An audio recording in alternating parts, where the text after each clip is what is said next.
So I just went to the Groton Public Library to do some research because I have to admit that I was actually wrong about something. I'm not a Democrat, I'm not a Republican, I'm an independent, as you already know. But I kind of came out of my mouth and I said that I thought that the raid that Trump authorized in Venezuela to capture the illegitimate President Maduro of Venezuela was technically illegal.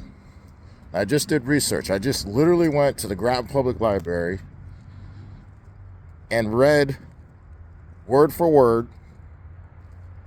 the 1973 War Powers Resolution Act that was passed against President Nixon's veto by 2/3 of Congress in 1973 that restricted any U.S. president from prolonged military action.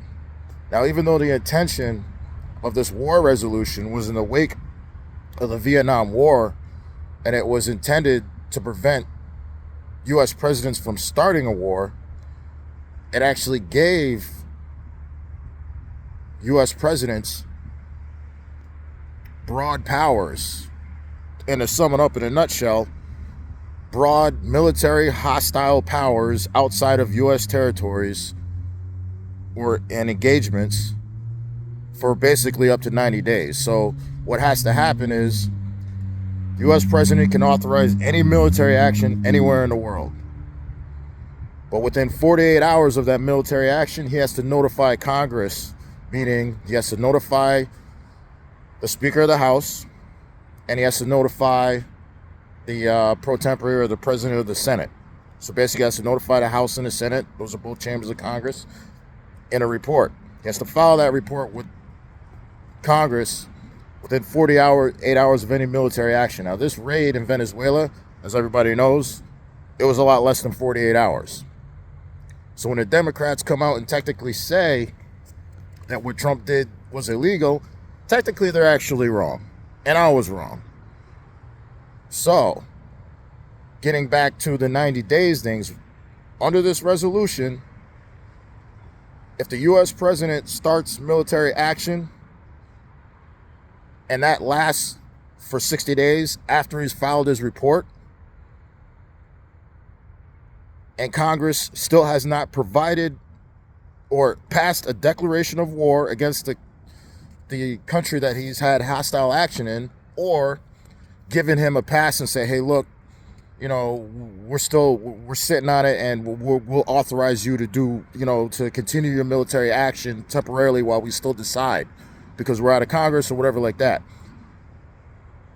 If that happens, then the president, if he still doesn't get the okay from Congress after 60 days, the president can submit another report saying, hey, look, I need another 30 days to ramp down whatever the hostile action is and do a safe retreat of U.S. forces.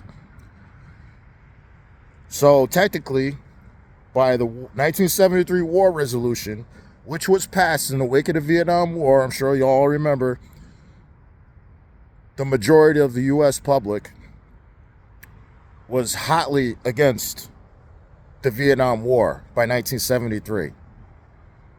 And even though President Nixon vetoed the war resolution, it still passed with 2/3 of Congress. That's how hot of a political topic this was 53 years ago.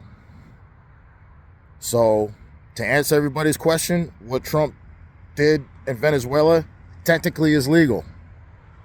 And just to let y'all know, in the future, any U.S. president can authorize basically any use of military action, hostile action, and not even have to notify Congress within the first 2 days of it.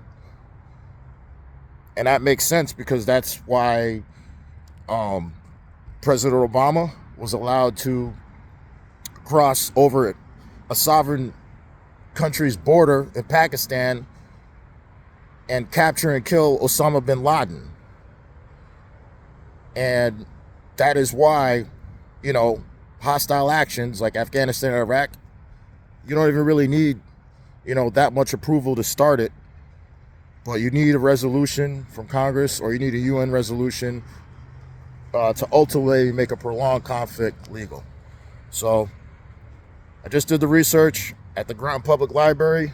I just told you the nuts and bolts of that situation. Hopefully this will settle. Hopefully y'all can watch this video, this post, and y'all can settle the debate amongst your friends. Now, me personally, as y'all know, I'm not a Trump supporter or a Trump voter. You know what I'm saying? But, despite the fact that I thought originally it was illegal, I still appreciated the fact that we got Maduro. I thought that was a good move. I just thought it was illegal. And then I just went to the Ground Public Library and I found out that I was wrong. So, remember, man, just pay attention to the news. Don't take things at face value. And take care of yourself, man. All right? Stay up.